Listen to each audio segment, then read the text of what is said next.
نحمده ونصلي على رسوله الكريم اما بعد قال الله تبارك وتعالى في كلامه المجيد اعوذ بالله من الشيطان الرجيم بسم الله الرحمن الرحيم يا أيها الذين آمنوا اتقوا الله وكونوا مع الصادقين قال النبي صلى الله عليه وسلم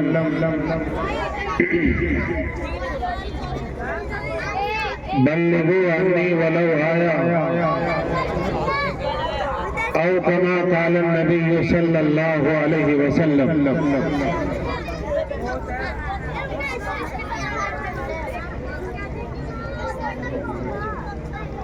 اے بچے بیٹا سب ادھر منہ کرو میری طرف یہ جتنے بچے پیچھے بیٹھے ہیں سب یہاں سے آگے وہاں سے کھڑی ہو کے بچے آگے آ جائیں شاباش نہیں بیٹا کر سکتے یہ بیٹھے گا آرام سے ماشاءاللہ ارے بیٹا قریب قریب آ جائے گا یہ جو بچے بیٹھی ہیں تھوڑا آگے آگے سرک لے اتنی سمجھدار بچی ہمارے کہرانے میں کسی محلے میں نہیں ہے جتنی سمجھدار بچی ہمارے اس محلے میں بالکل شور نہیں مچاتی اور اگر کسی کی تھوڑی بہت آواز آ رہی ہے تو یہ باہر سے مہمان نہیں آئی ہوئی ہے ٹھیک ہے بیٹا اور قریب آ جائے گا ایک مرتبہ سے لگائیے سب بچے زور سے نعرہ تکبیر بالکل مری ہوئی آواز ہے اگر کھانا کھانے کے بعد بھی اس طرح کی آواز ہوگی تو ہمارے اسٹیج پر حضرت مولانا آس محمد صاحب دامت برکاتہم تشریف فرما ہے جن کا پرمغز خطاب سننے کے لیے ہم سب لوگ حاضر ہوئے ہیں وہ دیوبند جا کر سہارنپور جا کر اگر یہ بات عرض کر دیں گے کہ بھئی اتنی مری ہوئی آواز سے کرانے والا نعرہ لگایا ہے تو بھئی ہماری تو ساری تاریخ مٹی میں مل جائے گی اس لیے بلند اچھا یہ جو ہمارے ساتھی پیچھے ڈول میں بیٹھے ہیں اکری والے پیچھے بیٹھنے سے نہیں بنے گی بات پیچھے یہ جو نوجوان بیٹے بیٹا آ جائیں ارے قریب آ جائیں کوئی دقت نہیں آ جائیے نیلی شرٹ والے ٹوپے والے بھائی آپ ہی سے کہہ رہا ہوں قریب آ جائیں آ جائیے یہ اوپروں بیٹھنا یہ جلدی بھاگنے کی علامت ہے جو بچے ہمارے اوپروں بیٹھے ہیں یہ چائے کا بھی اثر ہے اور جلدی بھاگنے کا بھی ارادہ ہے اچھا یہ قریب آ جائے اچھا مل کر بیٹھنے کا جو مزہ ہے یقیناً جو لوگ جانتے ہیں مل کر بیٹھنے کے مزے کو وہ کبھی بھی پیچھے نہیں بیٹھتے اور جنہیں اب تک مزے کی ہوا نہیں لگی وہ پھر ڈول پہ بیٹھیں گے آ جائیے قریب آ جائیں بھائی یہ بھائی آپ مناسب نہیں ہے میں جلسے میں ہوں شیطان کی بھی ہمت نہیں ہوتی وہاں آنے کی آپ تو انسان ہیں ماشاءاللہ بیٹا آپ ذرا سے اور آگے آ جائیں جب تک مجمع دیکھو ادھر دیکھو میری طرف بھائی اب یہ ادھر ادھر پاگا جا کے بند کر دیجیے زندگی گزر گئی جاگتے جاگتے ادھر میری طرف دیکھے سب لوگ مجھے بیان نہیں کرنا ہے مجھے صرف چند منٹ وہ ماحول بنانا ہے تاکہ حضرت مولانا آس محمد صاحب آپ سے خطاب فرما سکے جب تک آپ لوگ جلسے میں بیٹھنے والے ان کے اندر طرف نہیں ہوگی انہیں یہ احساس نہیں ہوگا کہ ہم جلسے میں بیٹھے ہیں یا قبرستان میں بیٹھے ہیں تو بات نہیں بنے گی اس لیے ایک زمانہ تھا جب لوگ کہا کرتے تھے میں یہاں ہوں میرا دل مدینے میں اب میاں وہ زمانہ ختم ہو گیا اب تو سوال یہ ہے کہ جہاں آپ ہیں وہیں آپ کا دل بھی رہنا چاہیے ٹھیک ہے بھائی بیٹھیے ماشاءاللہ ہماری مائیں بہنیں پردے میں بیٹھی ہے پردے کی چیز پردے میں ہی اچھی لگتی ہے اس لیے ان سے درخواست ہے پردہ چھوڑ دیجیے اگر پردے کی چیز پردے سے باہر ہو جائے تو پھر یقیناً خطرے ہی خطرے ہیں، اور ہماری مائیں بہنیں جہاں 10 15 20 ایک جگہ اکٹھی ہو جائیں۔ ایک مولوی صاحب مجھے بتا رہے تھے کہ مولانا عورتوں کے اور مردوں کے جلسے میں اتنا فرق ہے کہ مردوں کے جلسے میں تقریر کرنے والا ایک ہوتا ہے، سب سننے والے ہوتے ہیں، اور عورتوں کے جلسے میں جہاں بہت ساری عورتیں جمع ہو جائیں سمجھو وہی جلسہ ہے، نہ پنڈال کی ضرورت ہے، نہ مائک کی ضرورت ہے، نہ اولیوم بڑھانے کی ضرورت ہے۔ مائک چاہے خراب ہو یا مائک اچھا ہو تو ان کے جلسے میں سب سے بڑی بات یہ ہوتی ہے کہ وہاں سننے والا کوئی نہیں ہوتا، تقریر کرنے والی سب ہوتی ہے۔ اس لیے مائیں بہنوں سے میری ادباً گزارش ہے، حضرت مولانا آس محمد صاحب آپ سے بھی آج خطاب کریں گے، وہ سب سکون کے ساتھ بیٹھے۔ تو میں عرض کر رہا تھا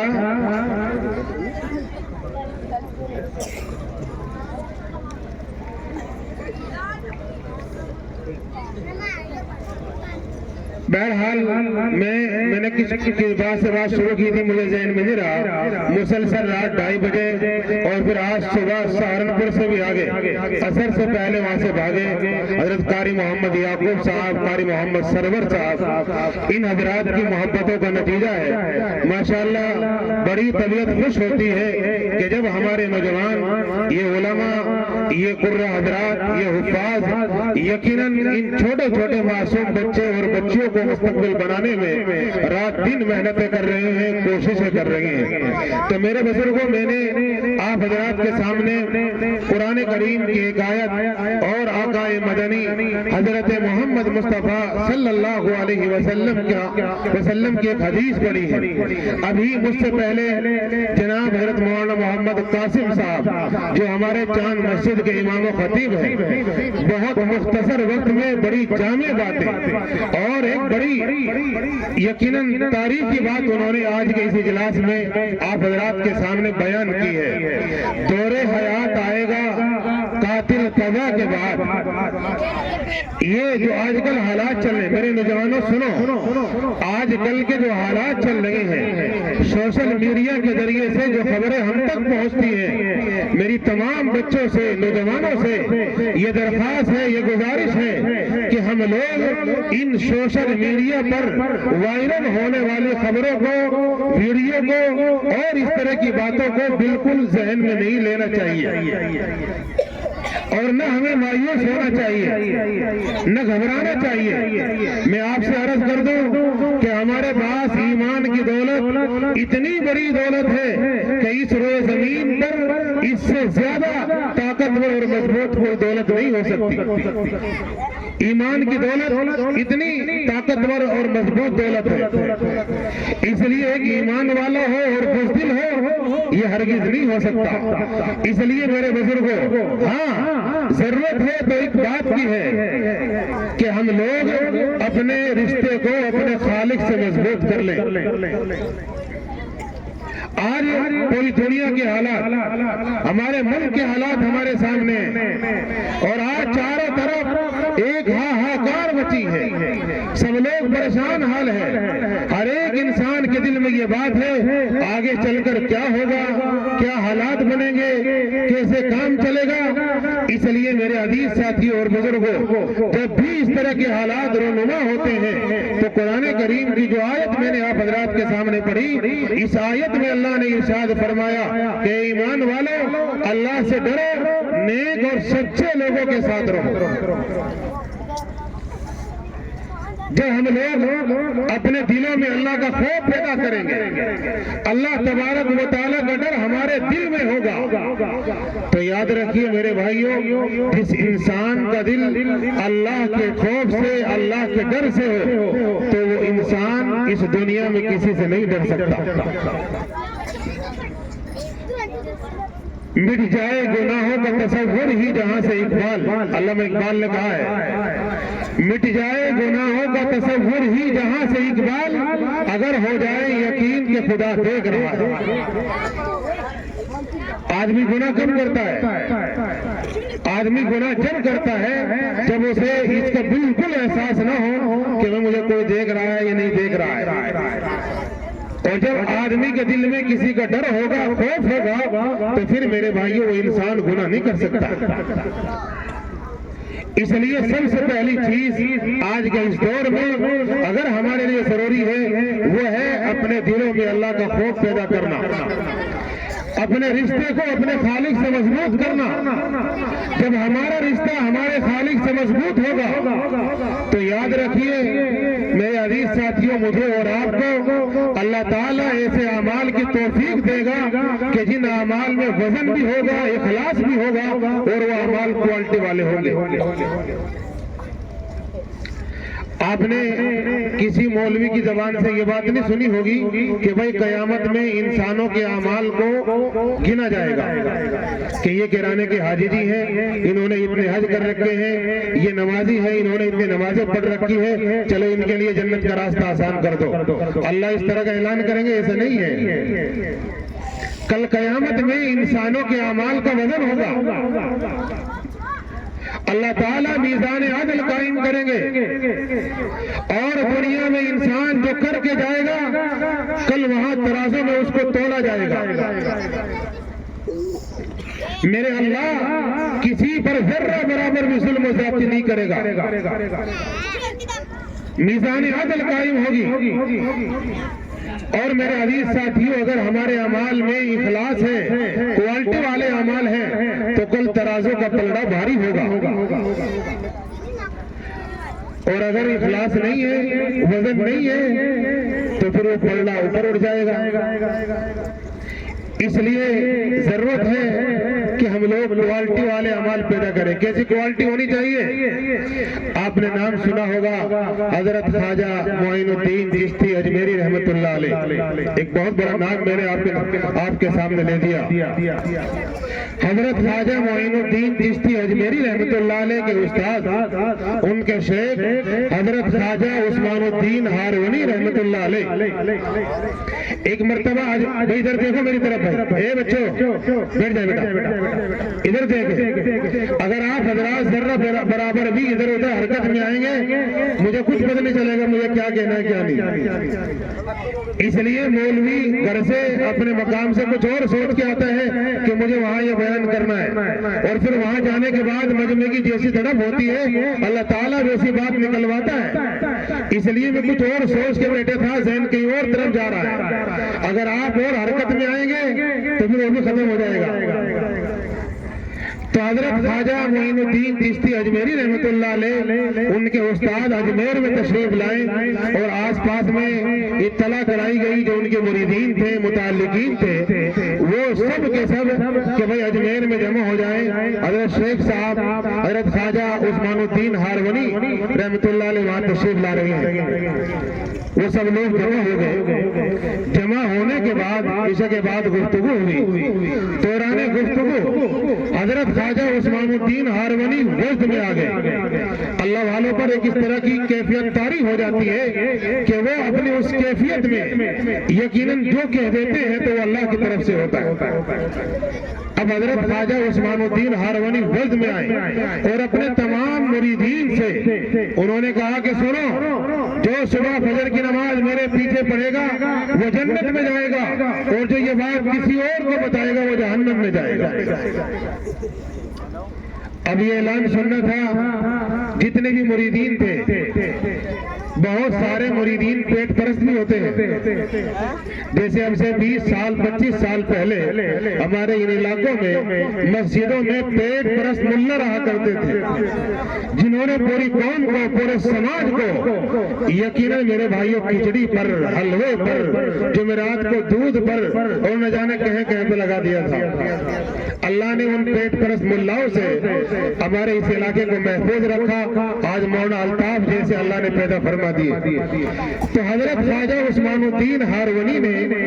اپنے تمام مریدین سے کہا کہ جو صبح فجر کی نماز میرے پیچھے پڑھے گا وہ جنت میں جائے گا، اور جو یہ بات کسی اور کو بتائے گا وہ جہنم میں جائے گا۔ اب یہ اعلان سننے کے بعد سارے مریدین مسابقہ کرنے کے بعد گھروں کو اپنے اپنے مقام پہ پہنچ گئے، سب جا کے آرام سے بستر پہ خراٹے کی نیند سوئے۔ کیوں؟ اس لیے کہ استاد نے کہہ دیا صبح فجر کی نماز جو ہے اجمیر کی جامع مسجد میں پڑھنی ہے تو میرا کام بن جائے گا، میرے لیے جنت کا راستہ آسان ہو جائے گا۔ سب لوگ جا کے سو گئے، لیکن انہی میں ایک اللہ والا جنہوں نے اپنے اندر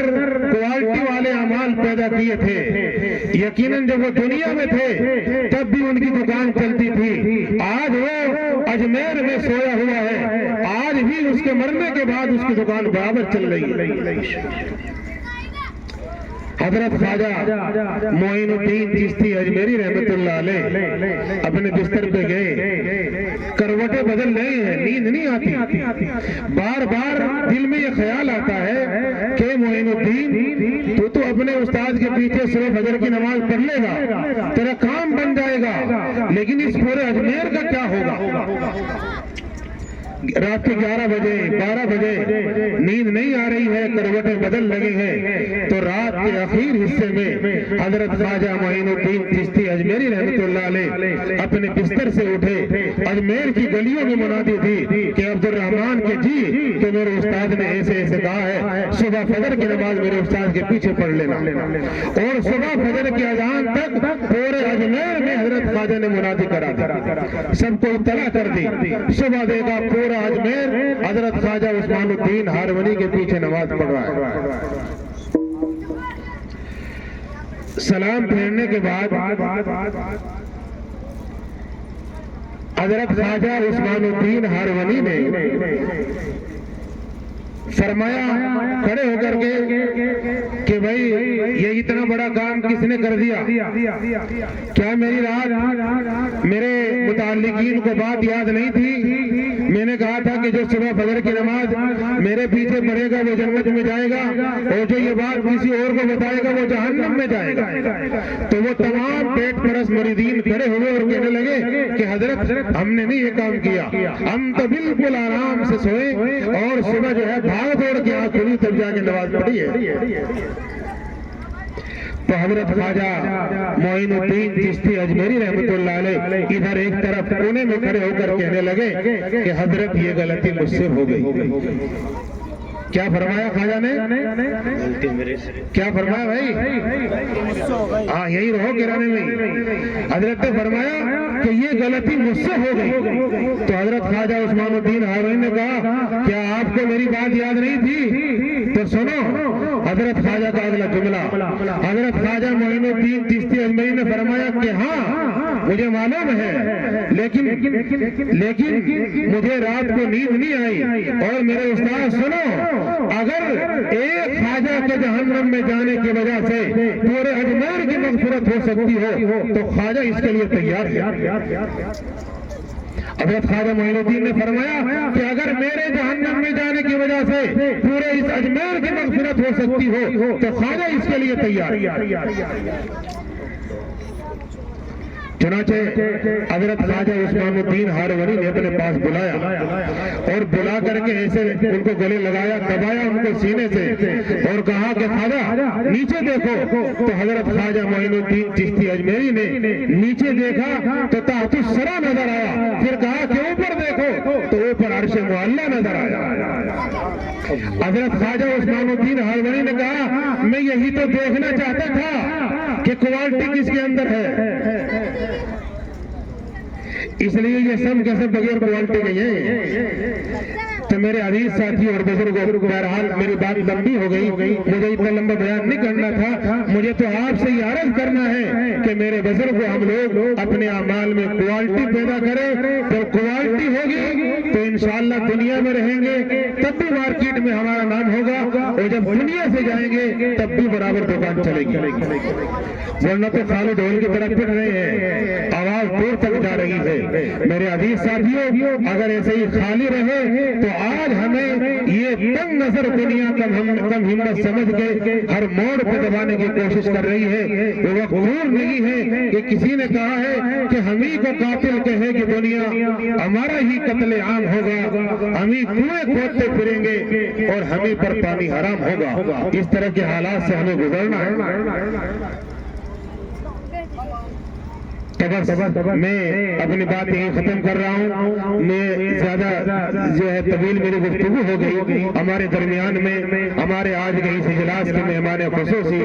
بے باک خطیب، مقرر شعلہ بیان اور ہزاروں کے مجمع کو یقیناً خطاب کرنے والا خطیب آج ہمارے اسٹیج پہ جلوہ افروز ہے، ہمارے مہمان ہیں حضرت مولانا آس محمد صاحب۔ ہمیں اور آپ کو یقیناً ان کو سننا ہے۔ اللہ تعالیٰ حضرت کی زبان سے جو باتیں آج نکلے ہمیں اور آپ کو سب کو ان پر عمل کی توفیق عطا فرمائے۔ وآخر دعوانا ان الحمدللہ رب العالمین۔